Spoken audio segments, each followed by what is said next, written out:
Hello, everyone. Good afternoon. It's Kellyanne Koch over at Compliancy Group. Happy Wednesday to everyone. I understand our webinar starts in a couple of moments, so we'll give everyone some time to get on the webinar. Thank you so much. Talk with everyone shortly.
Hi, everyone. Good afternoon. It's Kellyanne Koch over at Compliancy Group. Happy Wednesday to everyone. I understand our webinar starts in about 2 minutes, so we'll give everyone a chance to get themselves settled in and discuss all things HIPAA. Thank you so much.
Hello, everyone. Good afternoon. This is Kellyanne Koch over at Compliancy Group.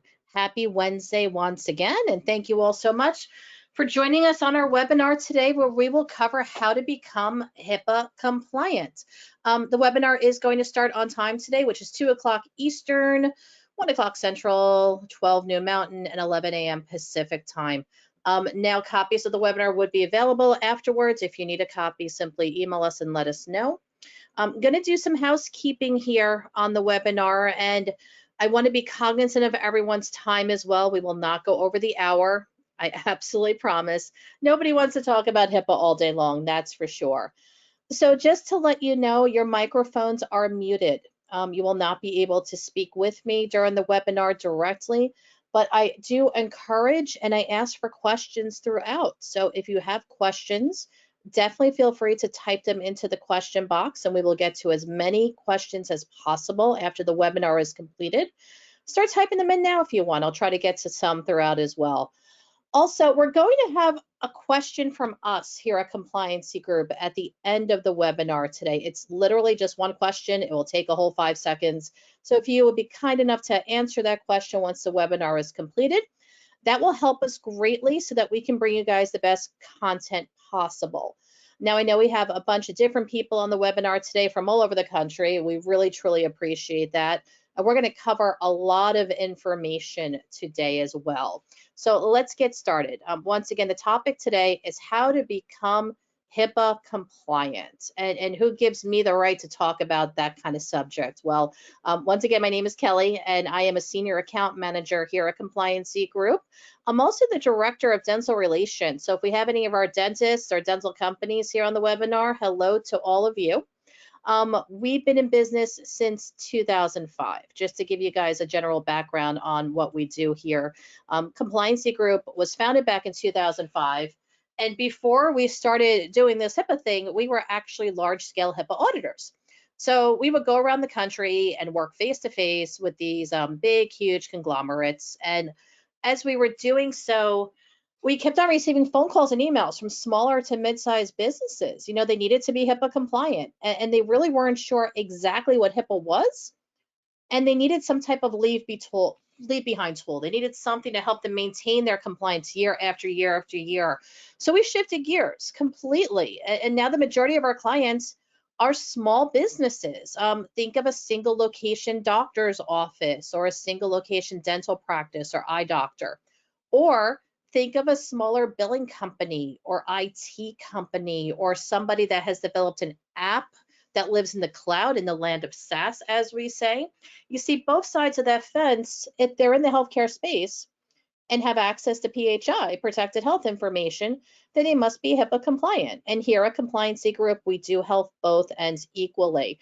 The way that we're able to achieve HIPAA compliance for the organizations we work with, it's a labor of love. We have our software, and our software is called the Guard. And the Guard, just to make everyone aware, you're going to hear me reference that a couple of times throughout the conversation. The Guard is like a big HIPAA binder in the sky. It is our online tool. It is our platform where everything HIPAA lives for our clients. And the reason why we're having this webinar today is because, my gosh, HIPAA regulations are really confusing, and really convoluted and hard to decipher. So me just giving someone a piece of software, such as the Guard, and saying, here you go get yourselves compliant, go figure it out, that will never work at all whatsoever. If it did, then everyone would be fully compliant and the world would be a better place. But people need support. I know when I worked at a practice many years ago, I needed support. And the method to the madness here is that every single one of our clients is actually assigned a coach, a real human being. And the coach's job, the responsibility, is to meet with the organization, meet with the administrator, the person put in charge of this project, and help them achieve that HIPAA compliance. It's a handholding approach. And that methodology works really darn well. We are recognized leaders in many different industries across the country, albeit around the world, whether it's the sole endorsed provider for HIPAA compliance for the American Optometric Association or the American Dental Association, or working with our IT partners across the country. This methodology, this handholding, has tremendously helped thousands of clients worldwide. So much so that in all the years that we've been doing this, knocking on wood here, we've never failed an investigation. We've never failed a HIPAA-related CMS, Center for Medicaid Medicare Services, or OCR, Office of Civil Rights investigation. And anyone that's ever been through a tax audit or gone through traffic court, you know how convoluted that is. Imagine what going through a HIPAA-related audit is like. And for us to say in all our moons that we've never failed an investigation for our clients, it really tells a tale of how well my guys know their stuff and do what they need to do. Now, we're going to talk about a lot of things today on the call, but I want to take a moment to talk about some good stuff when it comes to HIPAA compliance. Everyone has this preconceived notion in their head about HIPAA being bad. HIPAA is, oh, it's the government and their regulations and they're trying to force us to do things. And, nobody said HIPAA was fun. To be honest with you, it's not fun. It's not easy. Anyone that says becoming HIPAA compliant is easy, they are truly, truly fooling themselves. But there are good things that come out of being HIPAA compliant. Now, I know we have many different types of people of industry here on the call today, but I'm going to use a doctor's office as an example. So let's take a look and see how HIPAA can actually help the office, help the practice, how it helps the patients and clients overall as well. So for those that don't know, the goal of HIPAA compliance is to show that you are doing everything in your power to keep this information we have access to, called protected health information, PHI, safe and secure. And the heart and soul of HIPAA compliance is finding out what's wrong and fixing it through a series of audits that get conducted annually. Assess, take a look at what's wrong and fix it. Fix the problems, fix the risks, and give your staff, your employees, clear and concise policies to go by and procedures to uphold by, and train them properly on what they're allowed, not allowed to do. Now follow me on this. When you fix any problems that might be wrong, whether it's encryption needed for the practice, or whether it's strong locks on the doors, or training staff, when they're trained and they know exactly what they're allowed to do and not allowed to do. They know exactly what they're allowed to say, not allowed to say. It takes the guesswork out of things. That makes the staff happier. It actually improves and standardizes operations overall when training protocols are in place and proper policies. So you got some HIPAA in there, and you got some happy staff because of it. Happy staff, happy employees. You're doing your job well. You feel confident about it. That's going to make a loyal patient, because a patient that is at the front desk and sees a miserable employee that doesn't know what they're doing and just, chaos in itself, they're going to go to another practice. They're going to go to another doctor. Nowadays, you can just go on Yelp and Google somebody that takes your insurance. The goal here is to retain your current clients, current patients, and keep them loyal. So you're giving them great service. You're giving them great service, and you are keeping those patients. And when you keep those patients and you keep those clients, my gosh, they're going to refer. They're going to refer out to somebody else. They're going to give you, they're going to tell their brothers and their sisters and their mothers, and they're going to go on Facebook and tell everybody. And wow, look at that. You've increased revenue. You've increased profits in the practice. So there are actually good things affiliated with HIPAA compliance.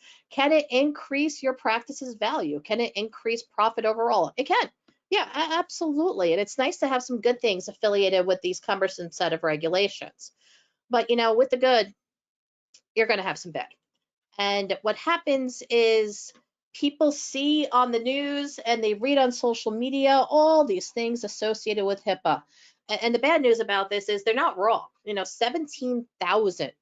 17,000 medical records are breached per day on average. And 89% of healthcare organizations, 89% across the country, have experienced a breach over the past 2 years. And it might have been something small that affected one person. It might have been large and it affected 1,000 people. But 89% of healthcare organizations have experienced something. And out of those 89% of organizations, 86% of those mistakes were administrative. They were human error, guys. Somebody clicked on a link they weren't supposed to. Somebody told something they weren't supposed to. They said something they weren't supposed to. We're human. We make mistakes. It happens every single day. But when people are trained properly and know exactly what they're allowed and not allowed to do, what policies and procedures associated with such, it's going to make those mistakes lessen. That's just common sense. And overall, patients, clients, depending on what vertical you're in, they don't feel really good about HIPAA. Most people I speak with think that HIPAA compliance is something about keeping credit card information safe. Well, that's PCI compliance. Or they think it's about selling medical records on the dark web. Well, that's a possibility as well. But patients get so much misinformation about HIPAA, they don't feel very good about it. Are they confident that the healthcare provider they have is protecting their medical records? Well, 68% of patients are not confident that you as a provider are keeping their information safe and secure. Now, the people in this survey might have experienced a breach of some sort. Maybe their card was hacked, or maybe their medical records were stolen. Do they think providers' negligence caused or contributed to their identity theft, the problem they had. 53% think that their doctor's office might have contributed to it. I'll give you a good example. A couple of years ago, Targets were hacked across the country right before Christmas. It was all over the news, and identities were stolen and credit cards were hacked and things of that nature. A bunch of those people thought it was their doctor's office's fault that that information went out. They didn't even blame Target, they blamed the doctor's office. You're always getting blamed for something, unfortunately. You know, they don't feel very good about HIPAA. And nowadays, everything is online.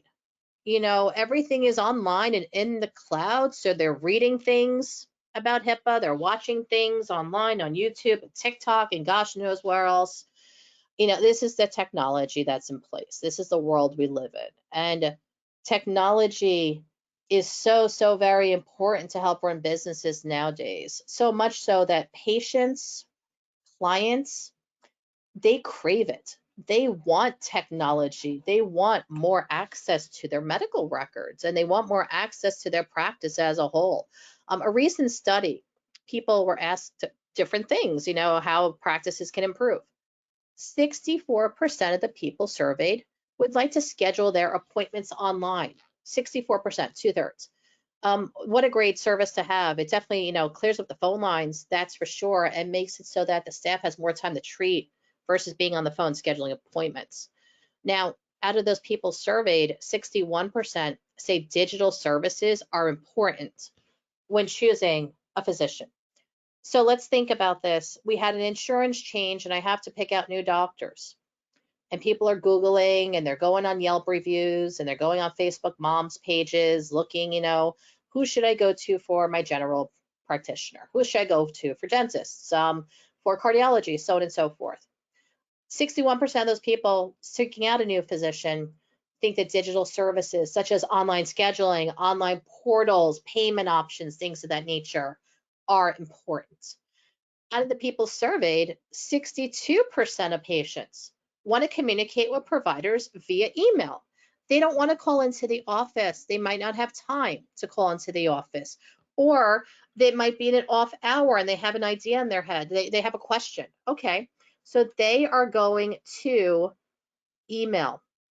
They are going to go into the portal. They're going to go through their app. This is something which is not going anywhere, guys. People are very in tune with this, and this is a need which is going to grow as time goes on. Now, out of this, 2/3 of the patients surveyed would switch providers. They would actually switch to a different doctor if they could have online access to their medical records. 2/3. That's a testament. That just shows how important technology is. And technology coming into play of HIPAA, the old school regulations coming into play of HIPAA, my goodness, no wonder why nobody wants to talk about it.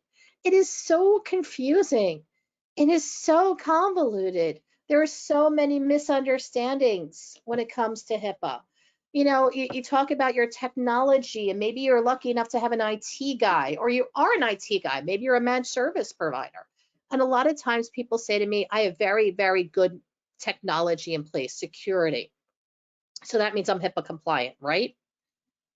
To a point, you got to bring the whole compliance side into it. You know, it's fines versus risk overall. Then people tell me that they're high tech compliant. Now, high tech, just to make people aware, it's a rule that came into place back in 2005, and it's about the electronic PHI, protected health information, that comes into play. High tech is a piece of HIPAA, but it doesn't make you HIPAA compliant, just like the privacy rule and the security rule do not make you compliant. Well, I use an EHR. I use electronic health records. My EHR is HIPAA compliant. Doesn't that make me HIPAA compliant? And then you have what's called the omnibus rules. Say that with me now, on the bus rule. So who got on the bus? All the vendors, all of the vendors that possibly, inadvertently, through no fault of their own, have access to protected health information, PHI. So once again, let's think of the IT companies and the billing companies and the collection agencies. Let's think about the shredding companies, shredding old medical files. Let's think about storage facilities. My goodness. And let's think about all the people that are building telehealth platforms and websites and apps. They all have access to protected health information. So you got all these factors coming into play. No wonder it's so confusing, and no wonder why there's so much misunderstanding revolving this set of regulations. And when you have people online looking things up, it's very, very cumbersome, and misinformation is all over the place. And are people looking stuff up online? Yes, we already determined that people are going online looking for new providers. They're looking online to see if their current provider is good for them. That's why online reviews are so, so very important. Whether it's a Google review, whether it's a Yelp review, whether it's a Facebook review, whether it's a testimonial left on your website, people are looking at these things every single day, so much so that 70%, 72%, it's a first step to finding a new doctor. Let me go online. Let me read some reviews. And then even after you found a new doctor, 19% after they pick the doctor, they want to go back and validate their choice. And 9% of the people studied, almost 10%, they're evaluating the doctor they already have to make sure people, speak nicely of them and that they're doing the right thing. Online reviews are so important that it can acquire new patients. Absolutely 100%. And also retain your current patients. I know if I start reading bad news about my current doctor online, bad reviews, I'm going to look elsewhere. Patients worry about HIPAA violations in the news. We spoke about this. They're going to worry about things, especially because there's no real understanding about what HIPAA is. And out of this report, 30%, searched the web for a new doctor, 33% reviewed online, and only 55%, only half of the people surveyed are actually happy with the doctors they have. Only half.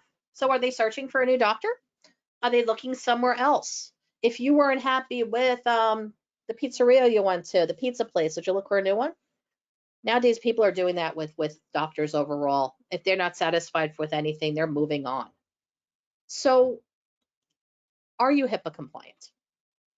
That's the $1 million question. Are you actually HIPAA compliant? And I speak to people every single day that in good faith, not maliciously, they swear up, down, left, and right, yes, Kelly, we are HIPAA compliant.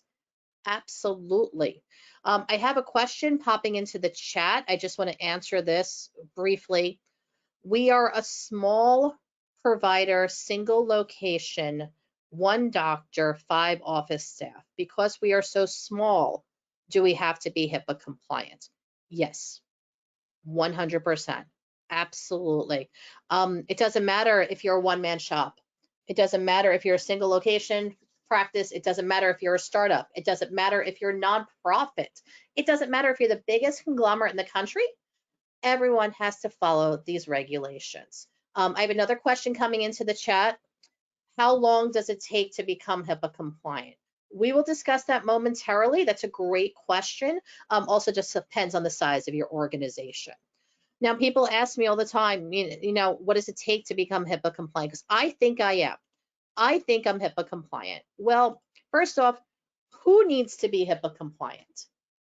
Who actually needs to be compliant? There's 2 types of people in the world, guys, that have to be HIPAA compliant. Covered entities, doctors, hospitals, clinicians. Those are the people that treat or deal with the day-to-day operations with patients. So the labs, laboratories, yeah, they're covered entities. DME, durable medical equipment companies, pharmacies, they are all covered entities. And then you have everyone else. You have the vendors. They're known as business associates. Any organization that encounters PHI in any way over the course of work. So an IT guy might see a screenshot or might be in your servers repairing an issue. Inadvertently, through no fault of his own, he or she has access to protected health information, just like your EHR. Whether you use eClinicalWorks or whether you use Patterson Eaglesoft or the thousands of other EHRs that are out there, they have access to protected health information. Like I said earlier, the billing companies, collection agencies, they all have access to PHI. And because of that, both of these types of peoples, covered entities, CEs, and business associates, BAs, must indeed be HIPAA compliant. And what exactly is HIPAA? What needs to be done every single year to be HIPAA compliant? Well, we mentioned this at the beginning. HIPAA is about finding out what's wrong and fixing it, finding out what the risks are and correcting them. And if it's not in writing, guys, it doesn't count at all whatsoever. Number one thing people say to me, I'm HIPAA compliant. Prove it to me, show it to me. It's like math nowadays. 2 + 2 = 4. Prove your work. Show me how you got that answer. If it's not in writing that you're HIPAA compliant and you have shown it 1,000 ways over, if those I's are not dotted, if those T's are not crossed, guess what? It doesn't count. It just simply doesn't count. So that's why implementing written policies and procedures and standards of conduct are so important. You got to have everything in writing, guys. And you got to have somebody in charge of it. Who's going to be in charge? A compliance officer, could be anybody. It's just a title. You don't have to have any specialized training to be that compliance officer, making sure that everything is followed. It can be a front desk person. It can be the doctor. It can be an office manager. It can be the IT person, whoever you want. You have to conduct some effective training. Training and education is crucial. A good old HIPAA course once a year. Develop effective lines of communication, once again, on what people are allowed to do and not allowed to do. Conduct internal monitoring and auditing. We're going to get into this in a moment, but once again, HIPAA is about finding out what's wrong and fixing it. Enforce standards through well-publicized disciplinary guidelines. If somebody does something wrong, you have to correct it, and there has to be consequences, just like everything else in life. And then responding promptly to detected offenses and to taking corrective action. Something's broke, you're going to fix it, and you're going to make it right, just like you would in your business overall. Now, a lot of times people tell me they're HIPAA compliant because they did a thing called a security risk assessment, an SRA. My IT company performed a security risk assessment, and they charged me a lot of money for it. Oh my gosh, they charged me thousands and thousands of dollars for it. Really great IT guys that I've worked with throughout the years. You know, they don't charge much, but there are some organizations, unfortunately, that do. And doesn't that make me HIPAA compliant because my IT guy or we went to the SRA tool on the government's website? We completed our security risk assessment. Are we HIPAA compliant? You're not, to be honest with you. The security risk assessment, the SRA, is a very important piece of the puzzle of what has to be done annually for HIPAA compliance. But it is just a piece of the puzzle. And what you're going to see momentarily, guys, is there's no halfsies. There's no HIPAA light here at all whatsoever. You're either fully compliant or you're not. And if you're not, we know what could possibly happen. Now, I bought a binder. I bought a HIPAA book from my association. I have a binder that's been sitting on a top shelf collecting dust. I have a manual that my HR company gave me. I have a manual that my waste management company gave me. Doesn't that make me HIPAA compliant? There's some policies in there. There's some templates. I haven't filled them out yet, but I have the book. Doesn't that make me HIPAA compliant? No, it does not. Because having policies and procedures is mandatory, and they have to be updated annually, and the work has to be done. It has to be effective. Effective, guys, keyword here, effective for your organization. What works for the cardiologist is not going to work for the insurance broker down the street, or the IT guy that has to be HIPAA compliant, or the dental practice that has to be HIPAA compliant. Everyone's policies and procedures have to be their own. You have to own them. You can't just take someone else's templates, maybe fill in some blanks and hope for the best. If it's not effective, it doesn't count. We performed employee training. Okay. Once a year, I have a rep come in from my supply company and train all of my staff on HIPAA. We close the office down, they sit through a class. First off, I cannot tell you how group training is not effective. I cannot stress it enough. I don't know if you've ever sat in these trainings. You're in the back room, you close the office for the day, People are eating their lunch, they're on their phones. It's not absorbing, it's not clicking. Studies have shown time and time again, teaching this independently, one at a time, maybe on a video format online, it makes it stick. Doesn't it make me HIPAA compliant though, if the entire staff is trained? Now, HIPAA training is a very important piece of the puzzle, but once again, it's a piece. We mentioned security risk assessment. We mentioned policies and procedures. We mentioned employee training. All very important pieces of the puzzles, but having them one at a time, one on one, is not going to make you HIPAA compliant. Having just those three is not going to make you HIPAA compliant. These are things that must be done annually, and there'll be other pieces as well we're going to go through. And the reason why we stress what has to be done when it comes to HIPAA, we don't want this to happen to you. We don't want you on this wall. If anyone's going to screenshot, guys, now is the time to take a screenshot. This is the HIPAA wall of shame. I did not make this name up. This is a real thing. If you Google HIPAA wall of shame, it's going to come up. So what this is from the Office of Civil Rights, the OCR. The Office of Civil Rights, just to give you a quick background, the OCR is the governing body that enforces all the regulations. And if you're under investigation for a possible HIPAA violation, you're going up on this wall. It's permanent. It doesn't matter if you're found guilty or not guilty.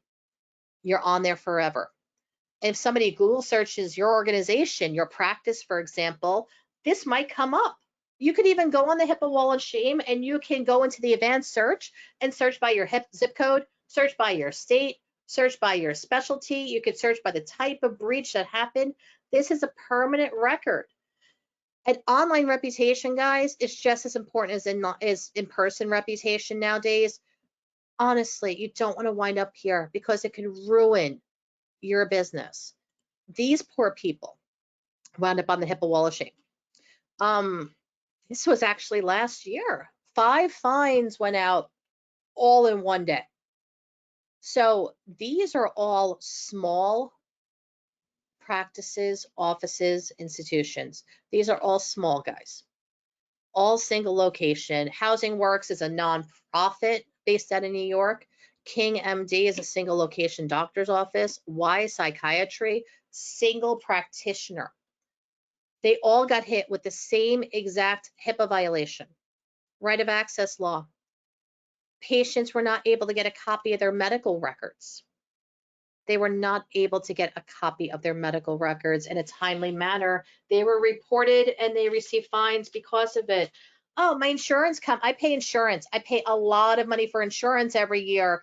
Errors and omissions policies and business policies and liability policies. They'll pay for my HIPAA violation. No, they will not. HIPAA fines are not covered by any insurance at all whatsoever. Why? Because it's willful neglect. You knew you had to be HIPAA compliant, right? You chose not to, or you didn't put the time in to educate yourself on what needed to be done. What insurance company is going to pay you for burning your own house down? You knew you had to be HIPAA compliant, you chose not to, and that's exactly why HIPAA violations are not covered by any insurance at all whatsoever. So we're doing a lot of talking about what to do and not to do. We're doing a lot of talking about how you must have this and you must have that.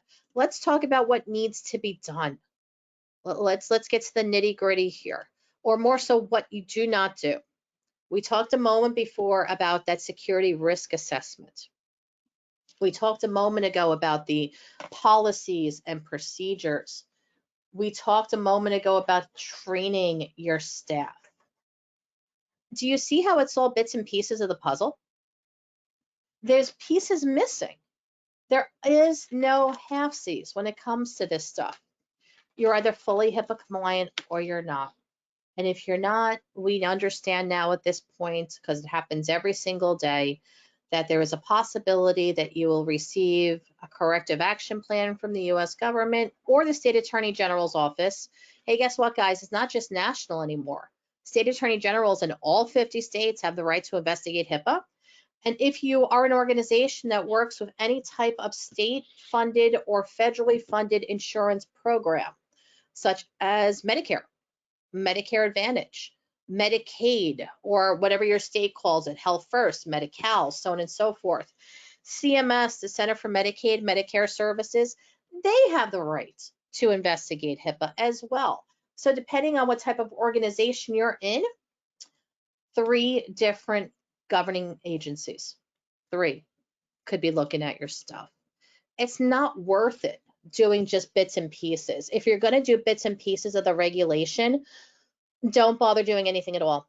I'll be blunt enough to say that, because doing half is not going to count here. You're either fully compliant or you're not. And what exactly has to be done? What has to be done right? You know, we talked about the audits. There's actually 6 internal audits that have to be conducted annually if you are what's classified as a covered entity. That's CE, doctor, hospital, clinician, pharmacy, lab, so on and so forth. But what about the rest of us, Kelly? What about the business associates? Oh, yeah, you guys, the vendors. You don't have 6 audits you have to do every single year. You have 5 internal audits to be conducted annually. So you get 1 less. You don't have to do the privacy audit. Everything else is pretty much going to do the same. So you completed these audits. You found some holes. We found some gaps that have to be corrected. Okay, it has to be in writing. Because once again, if it's not in writing, it doesn't count. Guys, the government loves their paperwork. You cannot dot your I's and cross your T's enough. So you need to come up with some clear game plans as to when you'll put that lock on that file cabinet, or when you'll have your staff trained. Specific notes need to be written and goals as to when things will be completed by. And the method to the madness here is that all that information you gathered from auditing yourself and finding the holes, the gaps that need to be filled, will help you write your policies on, once again, what you're allowed to do and not allowed to do. There's a question in the chat, which is really, really good timing on this one. I am a solo practitioner. I have no staff. It is just me. Do I still have to do every step of this? Yes. Yes, you do. And yes, you'll need policies and procedures just for yourself, party of one, what you are allowed to do and not allowed to do. Guys, I know it sounds foolish, but it's actually part of the regulation. There's a method to the madness here. It's about proving your work, because honestly, no one is ever fined for the incident. No one is ever fined for the problem. They're fined for not being fully compliant. Now, question in the chat, what type of audits should be conducted?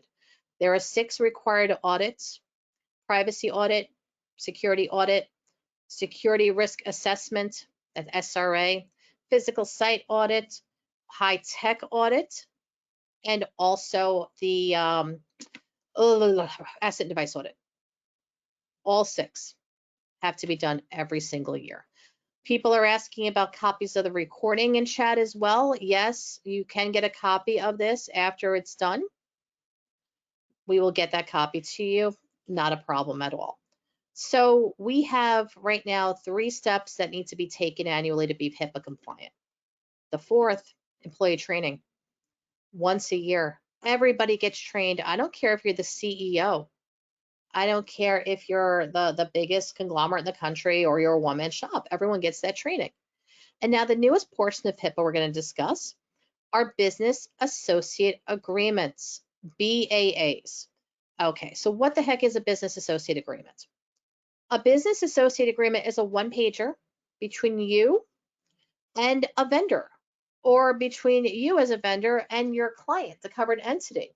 It's basically a one-pager that says, hey, Dr. Smith is HIPAA compliant, and hey, IT company is HIPAA compliant, and we're not going to go after each other if something happens. Let's think of it as a get it out jail free card.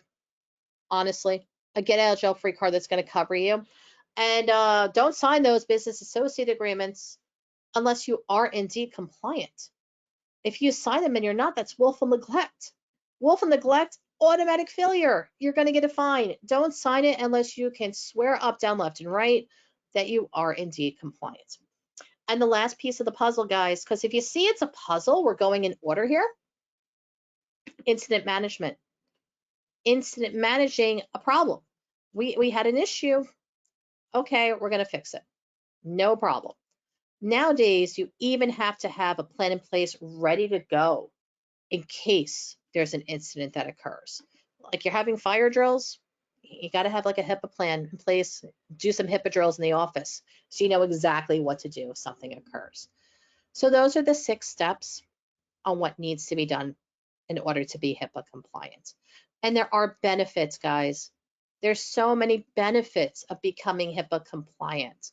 You know, when you have the written policies and procedures in place, it does improve efficiency in your organization. People will be happier. Being HIPAA compliant is going to help you retain the current clients, the current patients that you have, and they will continue to stay with you. Also, it's going to help you in case something happens. You know, if there is an investigation and you're able to prove beyond a shadow of a doubt that you are indeed HIPAA compliant, your case will be closed. The beauty about HIPAA is it's about proving your work, showing due diligence. I lost a laptop. We had a ransomware attack. My employee tweeted something they weren't supposed to. Nobody is ever fined for the actual problem that happens. They are fined for not having a plan in place, ready to go if something occurs. Now, I see another question coming into the chat. Are there any HIPAA guidelines for medical device manufacturers? Software, yeah. So you're building, let's say you're building CPAP machines or you're servicing the equipment in the hospitals. The guidelines are be fully HIPAA compliant. You have to do exactly, your organization as a whole has to do exactly the same thing that the doctor's offices and hospitals are doing. Even though you might live in the cloud, you might not even have a physical office, and you still need to be HIPAA compliant. Now, for our clients that opt to utilize our services, we offer what's called a seal of compliance. And the seal of compliance, it's not something we give away to our clients, it's earned. It's something which you go through the process and you become HIPAA compliant with our software, with the guard, and the coach is holding your hand throughout. And the seal, my gosh, it verifies. It verifies compliance overall so that your not only your patients, but clients and people overall can trust you. It goes on your website and it's coded. It's a clickable link. So anyone that clicks on it, it's going right back to us. So we are able to verify. We are able to validate that, yes, Dr. Smith is HIPAA compliant. Yes, ABC medical device is HIPAA compliant, absolutely. And what a way to differentiate yourself from others in your space. The seal is a huge marketing differentiator.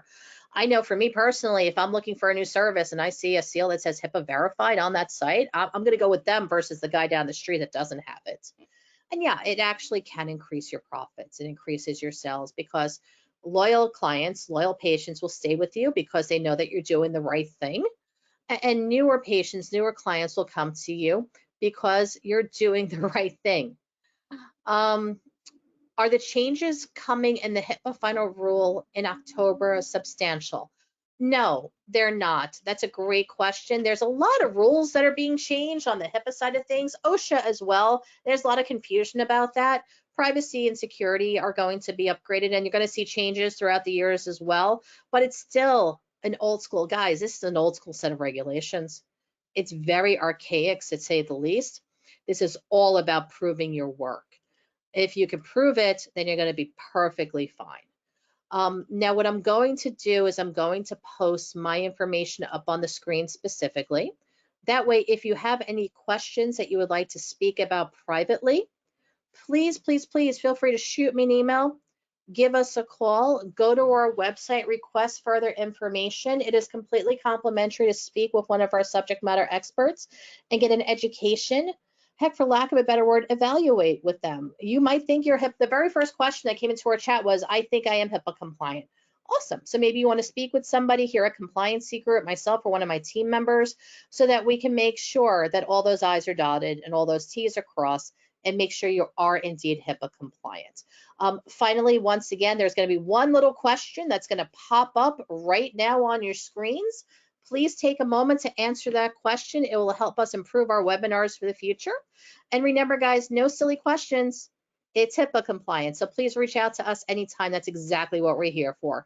Thank you all very much and have a wonderful afternoon. Bye for now.